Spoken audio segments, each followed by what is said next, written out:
Nous sommes dimanche 8 mai 2022. Mesdames et messieurs, bienvenue à cette émission politique sur TPC Plus TV pour le compte de ce nouveau numéro. Aujourd'hui, nous allons encore aborder quelques questions qui ont marqué l'actualité au plan national et précisément au niveau du Parti du Renouveau démocratique. L'invité en plateau aujourd'hui répond au nom de Alfred Belmus Djidossi. Il est le premier vice-président du Parti du Renouveau démocratique chargé de la mobilisation de la jeunesse. Il est militant de premières heures de ce parti politique et conseiller politique de la section PRD du 1er arrondissement de la ville de Porto Novo. Président de la Fédération des élèves et étudiants PRD du Bénin, Belmus Djidossi est le secrétaire général départemental du syndicat Saint-Pé Bénin. Socio-anthropologue, professeur de lettres, il va donc essayer de répondre à quelques-unes de nos questions ici ce matin sur TPC Plus TV. Nous allons l'accueillir. Alfred Belmus Djidossi, bonjour. Bonjour monsieur le journaliste. Merci d'accepter cette invitation. C'est moi qui vous remercie pour ce plaisir accordé afin d'intervenir sur des questions brûlantes de l'actualité politique ce dimanche afin d'amener l'auditoire, la population à être mieux éclairée sur ce qui se passe dans notre pays, le Bénin. Merci infiniment. Alors, vous êtes tout ce que nous avons cité à l'instant au sein du Parti du Renouveau démocratique PRD. En un premier temps, on va se permettre de vous demander comment se porte ce parti au niveau de la 19e circonscription électorale. Oh, monsieur le journaliste, le Parti du Renouveau démocratique se porte à merveille au sein de la 19e circonscription électorale. Et sans douter, vous savez très bien que la 19e circonscription électorale constitue le vivier électoral, le fief, la base, le socle du parti, du premier parti du Bénin, depuis l'ère du Renouveau démocratique, le premier parti inscrit au ministère de l'Intérieur, le premier parti qui reste, le parti qui remplit toutes les conditions jusqu'à l'heure où nous sommes. Et nous allons vous dire, le PRD se porte très bien, en activité chaque jour que Dieu fait, au niveau de toutes les contrées. Et nous tenons à vous dire que ce n'est pas uniquement au niveau de la 19e circonscription électorale. Le PRD essaie d'étendre cette tentacule sur tout le territoire national du Bénin. Dans les 24 circonscriptions électorales du Bénin, le PRD est en pleine activité et le PRD se porte très bien. Belmus Djidossi, vous êtes le premier responsable qui s'occupe de la mobilisation de la jeunesse de ce parti. Et la jeunesse aujourd'hui, est-ce que vous estimez que la jeunesse se porte absolument bien, comme vous l'avez dit à l'instant? Ce que vous devez savoir, la jeunesse PRD est une jeunesse consciente, engagée pour la sauvegarde des acquis du Parti Nouveau démocratique. Vous allez savoir, contrairement aux autres jeunes, la jeunesse PRD, malgré les soubresauts du passé récent, c'est une jeunesse qui est assoiffée de la connaissance de la question du militantisme. Et chaque jour que Dieu fait, les jeunes PRD cherchent à grandir dans l'arène politique pour mieux connaître la politique, pour pouvoir dépasser et constituer la vraie relève de qualité politique au sein de la sphère du PRD. Voilà. Merci infiniment. Alors, chers amis internautes, fidèles téléspectateurs, vous ne restez pas sans savoir que ces derniers jours, à la médiation du Bénin, les partis politiques ont défilé devant le médiateur. Ils ont donc été reçus par la première personnalité de cette institution du Bénin. Au nom de ces partis figure bien évidemment le Parti du Renouveau démocratique PRD. Ce parti aussi qui est cher à Belmus Djidossi et militant de premières heures, sinon depuis 1989, si on a bonne mémoire, hein, vous y êtes. Ah oui, oui. Il faut reconnaître que parmi tous les jeunes au Bénin, depuis 1989, nous étions toujours proches des grands ténors, paix à certains qui se trouvent dans la paix céleste. Et nous avons été, c'est nous, véritablement les militants Sakodo qu'on dit. On a été Sakodo, les militants Sakodo. Ça veut dire que nous avons gravi tous les paliers nécessaires. On n'a pas été parachuté à un poste. On a été d'abord observateur. On a été organisateur simple, on a été scrutateur, on a été membre des cellules de base, on a été membre des sous-sections. Des décennies, je dis bien des décennies, plus de 3 décennies que nous avons été à l'école de ce parti. Le PRD constitue pour moi un patrimoine précieux, en dehors du nom de famille que je porte, en dehors de ma profession, en dehors de ma petite famille. Je vous assure, la grande famille qui m'est chère, c'est le Parti du Nouveau démocratique. C'est le sang du PRD qui coule dans mes veines. Et le PRD devient le trésor que je sauvegarderai jusqu'au dernier souffle de ma vie. Ah bon? Naturellement. Ce parti également a été reçu par le président, le médiateur, j'allais dire de la République du Bénin, Belmus Djedossi. Qu'est-ce que nous pouvons retenir? Effectivement, le jeudi 28 avril 2022, le médiateur de la République a reçu la délégation du Parti Nouveau démocratique dans l'optique des préparatifs des législatives du 8 janvier 2023. Et la délégation du PRD était conduite par le secrétaire général adjoint, porte-parole du parti, son Excellence Gratien Laurent Amamenou, et à ses côtés, il y avait le premier vice-président des activités politiques. Il y avait la première vice-présidente également, chargée de l'entrepreneuriat. Il y avait le haut conseiller des sages, Menyonwe. C'était une délégation bien constituée. Et ils étaient à la médiation, ils étaient à grand propos, ils ont eu à échanger avec le médiateur. Ah, parce que nous devons rappeler, le PRD a toujours répondu présent à toutes les activités rentrant en ligne des activités politiques dans ce pays. Et vous devez savoir, on peut citer, en citant les partis politiques, dites-moi, même ceux qui ne sont pas de notre obédience politique, quand on dit le PRD, on dit, voici le vieux parti. Et le PRD est un parti où on enseigne la discipline. La discipline. Et on ne peut pas ne pas répondre à l'appel de l'autorité suprême pour qu'il y ait une élection apaisée dans notre pays qui nous est cher. Et que peut-on retenir des échanges avec le médiateur? Les échanges, nous voulons rappeler, la substance des échanges est axée sur 4 points forts. Allez-y. Le premier point, le PRD a essayé, après avoir remercié le médiateur pour l'initiative, le PRD a essayé de rappeler son credo qui lui est très cher. La sauvegarde et la consolidation de la paix. Vous allez voir, le PRD a toujours été présent dans toutes les initiatives axées sur la paix. Et pour qu'il y ait quoi que ce soit dans ce pays, la paix doit prévaloir. Il y a eu le rappel de ce credo qui est la paix.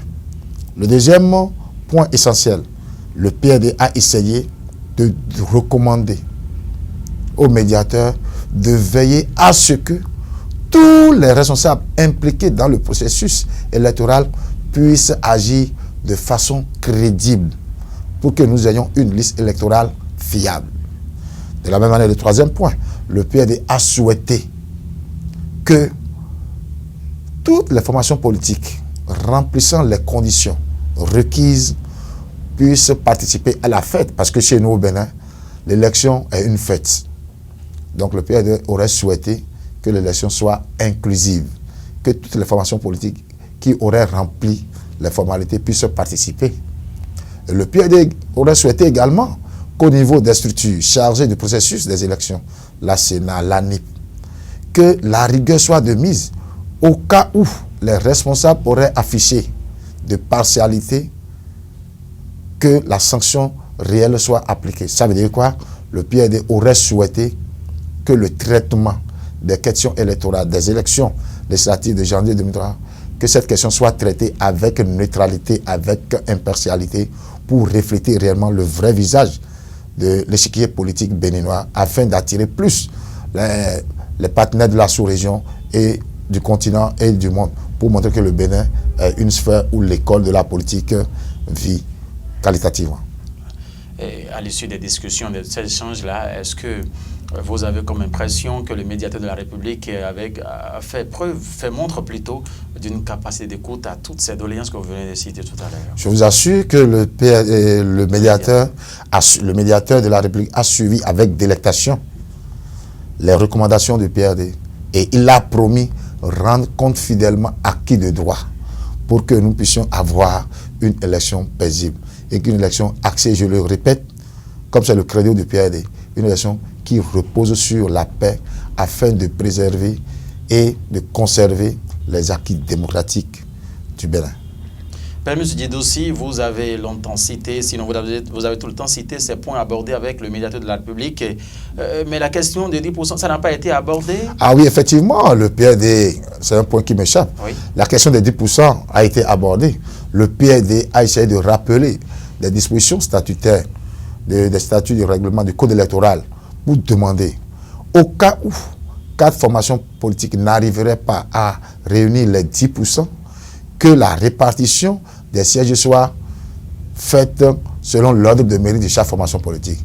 Et pour appliquer les 10%, si on constate que 4 formations politiques n'arrivent pas à mobiliser les 10%, de revoir à la... Et ça veut dire quoi? On doit essayer de modérer, on doit essayer d'atténuer cette règle pour pouvoir permettre à tout le monde. Parce qu'il faudrait principalement qu'il y ait une formation minoritaire afin de pouvoir susciter la vie et la question des débats au niveau de l'Assemblée nationale. Vous allez voir, excusez, vous allez constater aujourd'hui, bon, la population n'est pas surexcitée pour participer ou bien pour prêter attention à ce qui se passe à l'Assemblée nationale. Mais on aurait aimé, parce que dans les dispositions même, on a compris que quoi, on ne dit pas de majoritaire, formation majoritaire, minoritaire. On a souhaité que cette question de 10% soit atténuée, qu'on puisse revoir et permettre à toutes les formations d'avoir accès au Parlement. Et le Parlement est le siège potentiel qui regroupe toutes les formations politiques qui réfléchissent sur l'avenir, sur le devenir, sur la vie du peuple béninois. Et cette question est une question cruciale sur laquelle nous voudrions que l'autorité puisse pouvoir réfléchir et revoir. Parce que ça, c'est une disposition qui a été prise.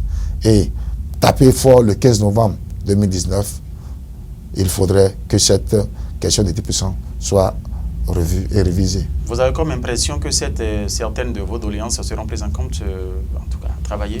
Non, nous sommes optimistes et nous pensons très bien que ces observations seront prises en compte. Parce que le PRD est de bonne foi. Et si nous sommes de bonne foi, chers amis, vous constatez avec nous que nous devons être d'abord optimistes et estimer, espérer que ça soit pris en compte. Même s'il y aura le doute est en filigrane. Voilà. Belmus Djedossi, et quelles sont les dispositions qui sont en train d'être prises au niveau du PRD maintenant afin de vulgariser ces décisions, ces échanges que le parti a eu avec le Merci. Vous allez savoir que le PRD, je tiens à le rappeler, le premier parti depuis l'ère du Nouveau démocratique, le parti axé sur l'appel à la démocratie, c'est le parti qui œuvre au quotidien pour la promotion de la paix dans le Bénin. Les dernières élections considèrent des témoins probants. Et aujourd'hui, le PRD, par rapport aux recommandations, le PRD est en contact permanent avec les formations politiques. À l'endroit des militants, chaque jour que Dieu fait, ces points ont été relayés. Et un travail permanent continu est en train d'être fait sur le terrain. Et je tiens à vous dire, le PRD est une école qui vit chaque jour. Et il y a des formations permanentes données aux militants. Au PRD, quand on parle de la vie, vous allez savoir pour cette question électorale, il n'y a pas cette semaine, ce week-end, dans tout le Bénin, vous ne verrez pas des activités spécifiques du Parti Nouveau démocratique. Le samedi dernier, à Adjara, c'était le militantisme, surtout de la jeunesse, qui était au menu. Et vous allez voir, ce samedi, il y aura, je crois, hier, nous étions au premier lancement de Porte Novo, où les jeunes sont galvanisés. Et vous allez voir, dans tous les arrondissements de Porte Novo, dans toutes les circonscriptions électorales du Bénin, il y a toute activité pour le PRD. Cette activité, même à Tchoumi, dans le nord du Bénin. Dans toutes les 24 circonscriptions électorales du Bénin, le PRD est en activité. Et quand vous prenez le menu de ces activités, ça concerne le militantisme, oui. Ça concerne également la remontada du PRD. Oui. Ça concerne également les mesures prises par le gouvernement face à la cherté de la vie. Parce que le gouvernement a pris des mesures salutaires, mais le peuple n'est pas informé. Mais le PRD prend la responsabilité de diffuser, d'informer le peuple, de sensibiliser la population des mesures prises par le gouvernement. Parce que quand vous n'avez pas l'information, vous allez croire que le gouvernement reste les bras croisés. Par rapport à ça, on constate qu'on essaie de montrer d'abord à la population que d'abord la crise qui sévit au Bénin n'est pas uniquement une question du Bénin. C'est une crise planétaire, une crise mondiale. Et c'est une crise qui est née de 2 potentiels facteurs. Il y a la pandémie de la Covid et également la guerre qui oppose la Russie à l'Ukraine. Vous allez voir, tout cela a un impact sur l'économie. Et le gouvernement de notre président, son Excellence Patrice Talon, n'est pas resté les bras croisés. Très tôt, des mesures ont été prises pour assouplir, pour alléger le quotidien aux Béninois, pour faciliter un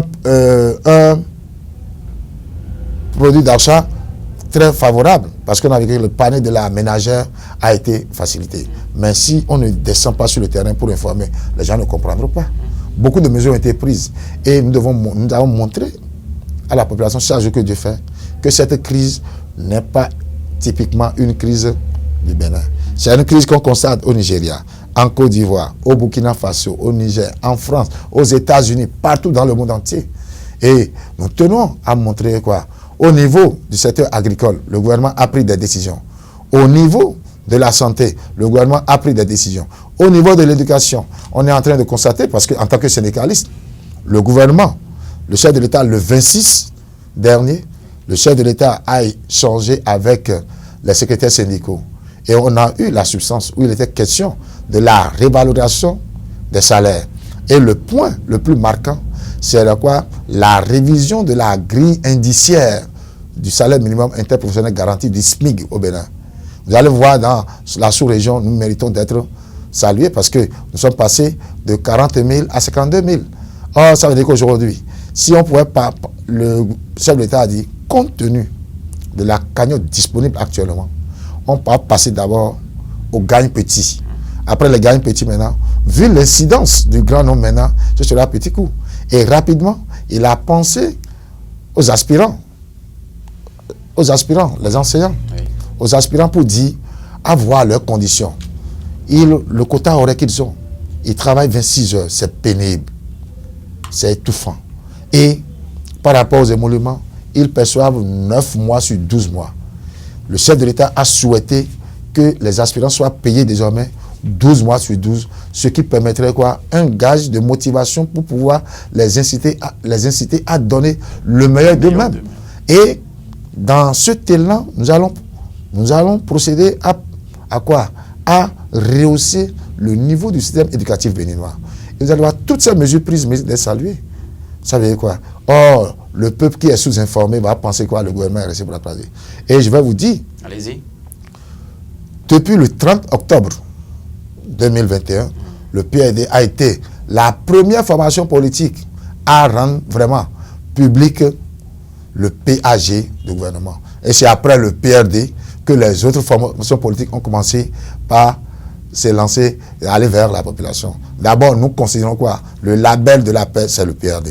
Le label de l'information, c'est le PRD. Et les autres ne font que tricher, copier ce que nous faisons. C'est après nous qui descendons sur le terrain. Il faut que nécessairement ça commence quelque part. Naturellement, parce que d'abord, le parti de référence au Bénin, c'est le PRD. Malgré les coups reçus, mais nous tenons à signaler quoi? Aujourd'hui, le PRD fait partie de la mouvance présidentielle. Nous, le PRD, battra bec et ongle pour pouvoir accompagner sans réserve toutes les actions du gouvernement, toutes les actions du chef de l'État. Et le PRD profite pour rappeler à la population que le chef de l'État mérite d'être félicité et remercié. À Porto-Novo, regardez la qualité des infrastructures routières. Nous connaissons dans quel état se trouvaient ces infrastructures il y a 10 ans. Mais aujourd'hui, vous roulez paisiblement. Au plan de l'éducation, les infrastructures routières, même au plan de la sécurité, franchement, nous demandons au chef de l'État, avec son audace, il a un homme d'audace, mais il dit qu'il ne risque rien à rien. Le PRD le soutient. Toutes les initiatives qu'il aura à prendre pour le mieux-être de la population, nous l'accompagnons. À un moment donné, pour atteindre un objectif, ne prêtons pas trop flanc à ce que les gens disent. Ce sont ces mêmes mauvaises langues-là qui viendront vous plébisciter, vous applaudir. Et jusque-là, le PRD demeure la formation politique qui accompagne le plus tout le programme d'action du gouvernement de la rupture. Et nous sommes sur le terrain à tout moment. Et le PRD est très préoccupé par la préservation de la paix. Et le PRD plaide auprès de l'autorité pour que toutes les formations politiques qui rempliraient les conditions puissent participer aux élections. Belmus Djidossi, merci à vous. Mesdames et messieurs, si vous venez de nous rejoindre, sachez bien sûr que c'est Alfred Belmus Djidossi, vice-président du Parti du Renouveau démocratique, qui est en ce studio avec nous ce dimanche. Avec lui, nous sommes en train de parler déjà de ce qui fait l'actualité au sein de cette formation politique en République du Bénin. À l'instant, les grandes conclusions qui sont issues de cette rencontre avec le médiateur de la République du Bénin, c'est donc le jeudi 28 avril dernier. Belmus Djidossi, nous allons revenir à vous à présent. Vous avez parlé à l'instant de la participation des partis politiques qui remplissent les conditions comme il le faut aux élections du 8 janvier 2023 au sein du Parti du Renouveau démocratique. Dites-nous comment est-ce que le parti-là se prépare pour ces joutes électorales? Oui, vous savez, le PRD a une formation politique bien structurée et nous avons une configuration pyramidale. C'est-à-dire qu'il y a la grande base, il y a les ramifications jusqu'à la base. Nous sommes bien organisé. Et en ce qui concerne les élections, il y a déjà la galvanisation à l'endroit des militants à la base. Le travail se fait. Tout est structuré. Et du nord au sud. Du nord au sud. Au niveau de toutes les 24 circonscriptions électorales du Bénin. Parce qu'aujourd'hui, il y a les gens qui qualifient le PRD d'une région. Non. On veut démontrer maintenant à travers notre devise, la remontada. Vous avez vu ce qui s'est passé le mercredi passé, où le Real Madrid a été malmené par Manchester City, qui se croyait déjà victorieuse, mais à la dernière minute, lorsque le Real est retourné pour aller prendre la force, il est revenu, il a égalisé, il a mis le deuxième but dans les 2 dernières minutes, et maintenant il est revenu, il a arraché. La remontada, c'est le maître mot du PRD maintenant. Le PRD est en train de reconsolider ses bases pour revenir en force, et le PRD est tellement fier et rassuré, retourner à l'hémicycle. Retourner à l'hémicycle pas pour être de simple figurant. Le PRD retourne à l'hémicycle pour pouvoir occuper et dresser le grand lit comme par le passé. Ah bon? Oui, très rassuré. Le PRD s'active. Et je vous dis, chaque jour que Dieu fait, oui, les différentes structures du parti s'organisent. Ils sont informés de l'actualité. Ils sont à l'école de l'idéologie, à l'école du parti, du militantisme et la mobilisation. Les différences à divers niveaux. Au niveau des jeunes, au niveau des femmes, au niveau des sages, au niveau des cadres, au niveau des corporations professionnelles. Et vous devez savoir, quand vous prenez les dispositions statutaires, chez nous au PRD, par le passé, on a essayé de corriger certaines choses.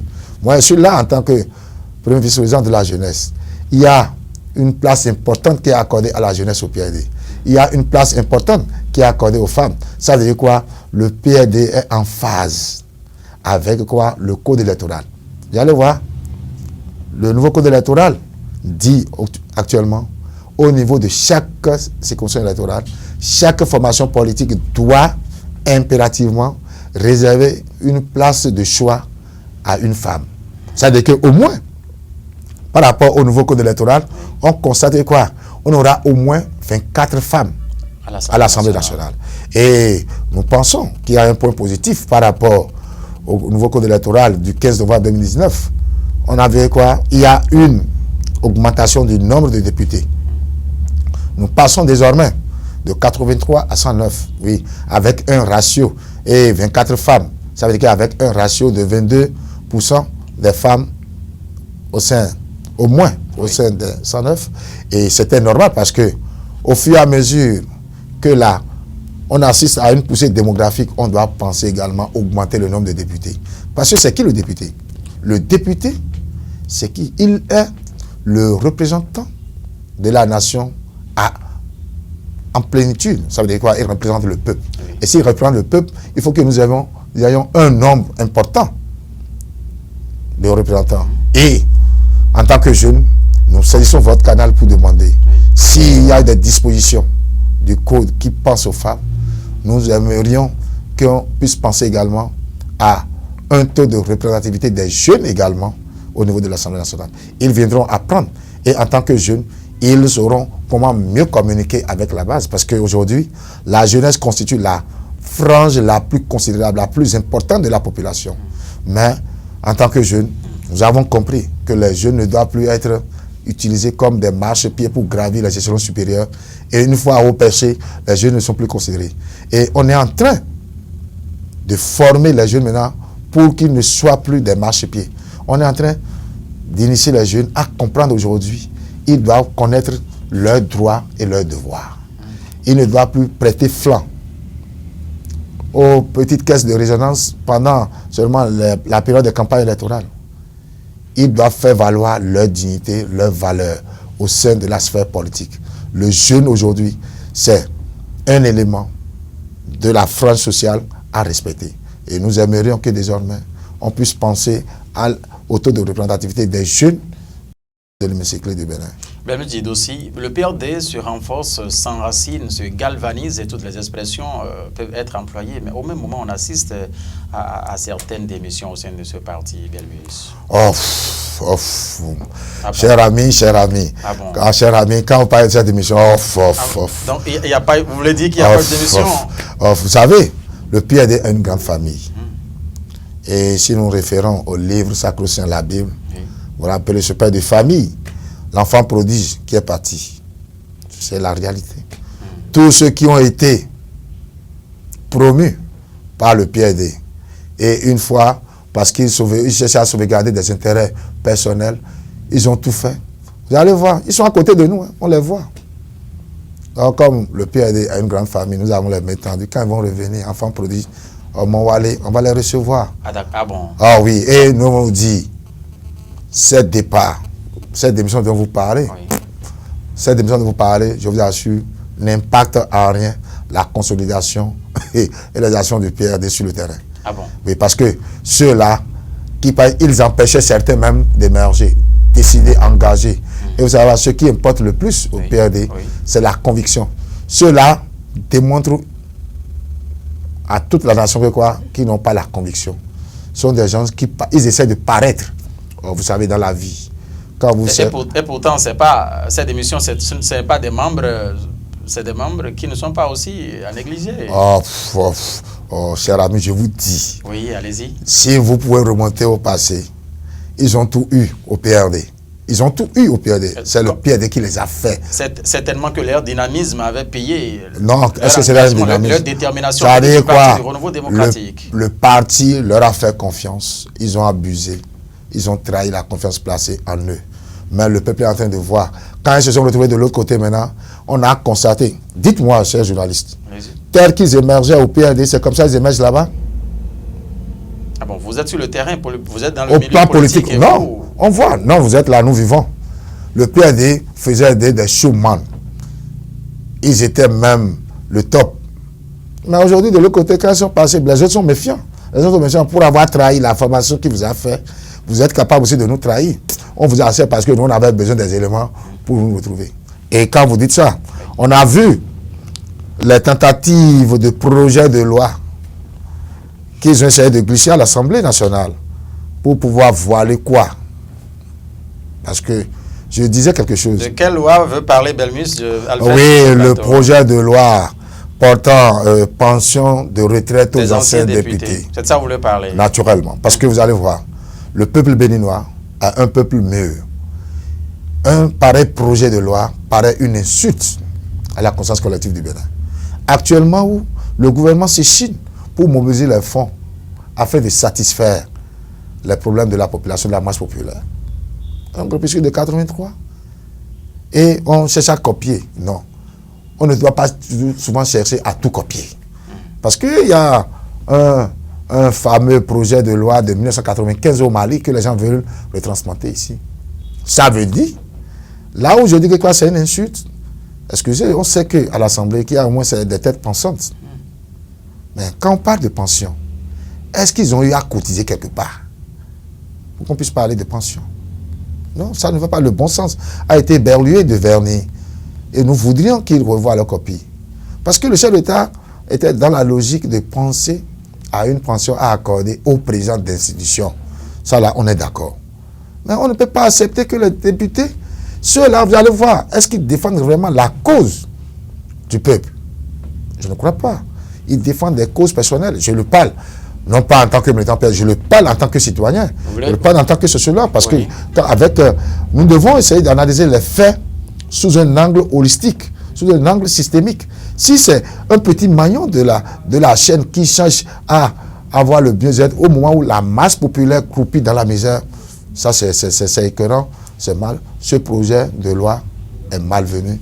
Et nous félicitons le chef de l'État pour sa prompte réaction. C'était une réaction teintée de rage, parce que déjà c'est inconcevable qu'à l'heure actuelle, le peuple croupit dans la misère, qu'on puisse penser à un projet de loi.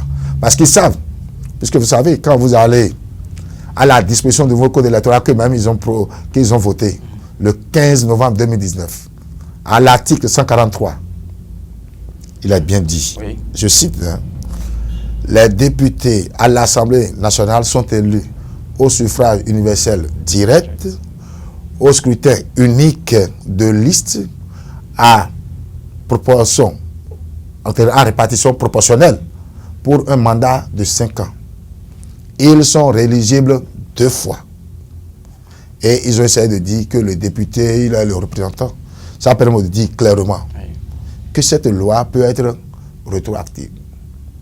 Un député qui occupe 3 mandats doit essayer de céder la place. Et là, les jeunes félicitent le chef de l'État. Parce qu'il faudrait permettre aussi à la jeunesse de grandir. Permettre à la jeunesse de grandir. Et nous voudrions que le chef de l'État puisse maintenir ce rythme et inviter les jeunes. Moi, je saisis ce canal pour demander à tous les jeunes de ne plus se laisser exploiter comme des mâche-pieds pour permettre aux autres de grandir et on vient narguer la population. Vous voulez dire que cette proposition de loi fait preuve, c'est une preuve de légèreté de ces démissionnaires? Je vous en prie, ce projet de loi, oui. Je vous dis, ça c'est frise de quoi? C'est un projet de loi génocidaire. Génocidaire au peuple béninois, parce que c'est un projet de loi qui veut faire croupir davantage le peuple béninois. Ils ont même fixé un montant de 400 000. Est-ce qu'ils ont eu à cotiser? Au moment où, regardez, beaucoup de jeunes qui sortent des universités, ils ne trouvent même pas à faire. Mais le gouvernement est préoccupé par rapport à quoi? Au recrutement, à la création d'emplois pour les jeunes. Et avec 400 000, je crois qu'on peut mettre 4 jeunes ensemble, ils vont créer leur entreprise, ils vont créer quelque chose. C'est-à-dire quoi? Si les députés de la 8e législature n'ont pas pensé à ça, là, on doit savoir, c'est une insulte à la conscience collective. Belmus Guidossi, merci à vous pour toutes ces explications, ces éclaircissements que vous apportez aux amis internautes, téléspectateurs, à toute la population en général. Ce dimanche, Belmus, nous n'avons plus assez de temps à passer sur ce plateau. Nous allons conclure cette émission, Belmus Guidossi. Alors, le PRD et la remontada pour les législatives de 2023. Dites-nous maintenant quel message à l'endroit de toute la population. À l'endroit de la population, surtout aux militants PRD. La remontada. Nous devons nous remobiliser. Et nous devons savoir que le PRD est un patrimoine précieux. Essayons, nous devons nous cindre, nous serrer les mains et ensemble, au niveau des différentes structures, nous devons prendre à cœur. Et pour la remontada, je saisis l'opportunité pour demander à tous les militants PRD d'aller faire leur enrôlement au RAVIP. Enrôlement au RAVIP. L'autre chose, les militants qui ont été transférés anarchiquement dans des bureaux de vote, c'est le moment plus que jamais d'aller se faire recenser, parce que d'ici quelques instants, l'ANIP va ouvrir la période de 15 jours pour la correction de ces transferts frauduleux. Et la remontada passe par quoi? Toi, femme, tu dois savoir que le PRD est le parti qui plaide pour le mieux-être. C'est le parti de la paix. Toi, jeune, tu dois savoir que le PRD, c'est le parti qui a pensé à l'intelligence artificielle numérique. C'est le seul parti au Bénin qui l'a fait, l'intelligence artificielle. Et nous devons inviter les gens. La remontada, c'est quoi? La réconciliation. Vous avez parlé tantôt, nos frères qui ont connu de promotion au PRD, qui sont allés dans d'autres formations politiques, s'ils revenaient, nous allons les accepter. Nous sommes une grande famille. C'est la famille de la paix, de la réconciliation. On les considère comme quoi des enfants prodiges. Dès leur retour, on les accepte. Le PRD pour la remontada, le PRD est très préoccupé par toutes les mesures, les réformes du gouvernement pour pallier la souffrance de la cherté de la vie. C'est ça aussi la remontada. La remontada, c'est le militantisme axé sur la conviction, l'engagement, le militantisme des jeunes. La remontada, c'est quoi? C'est l'implication et l'intégration des femmes dans tout projet d'activité politique au PRD. La remontada, c'est quoi? On ne doit pas uniquement tenir compte seulement d'un certain maillon. Non. La remontada, c'est quoi? Jeunes, femmes, cadres, sages, on doit rester ensemble pour pouvoir œuvrer pour le succès, pour le rayonnement de notre précieux patrimoine, le PRD, le premier parti au Bénin, le premier parti inscrit au ministère de l'Intérieur, le premier parti depuis l'avènement du renouveau démocratique, le premier, le plus vieux parti. C'est le parti qui repose le plus sur la paix. Alfred Didossi, un bon apôtre en ce studio, a bien évangélisé ce qu'est le PRD à toute la population béninoise et à vous, amis internautes et téléspectateurs. Ce dimanche 8 mai 2022, Alfred Belmus Didossi, je vous rappelle que c'est le premier vice-président du Parti du Renouveau démocratique chargé de la mobilisation de la jeunesse. Depuis 1989, il milite donc aux côtés de ce parti dans le premier arrondissement de Porto Novo. Il est le conseiller politique de la section du parti. Président de la Fédération des élèves et étudiants PRD du Bénin, il est également le SG départemental de Saint-Pé Bénin. Socio-anthropologue, il est aussi professeur de lettres, il faut le rappeler. Mesdames et messieurs, merci infiniment de nous avoir suivis. Avec lui, il était question, de la rencontre du Parti de Renouveau démocratique avec le PRD. Les grandes conclusions qui sont issues de cette rencontre, vous avez donc eu la quintessence dans cette émission. Les préparatifs pour les législatives de 8 janvier 2023 n'ont pas été également occultées dans ce studio. Félicien Bonou, Guillaume Karin sont donc restés à la réalisation et à la partie technique. Merci de nous avoir suivis et passez une très bonne suite de journée dominicale en compagnie des programmes de TPC Plus TV. Une fois encore, merci de nous avoir suivis. Au revoir. Merci.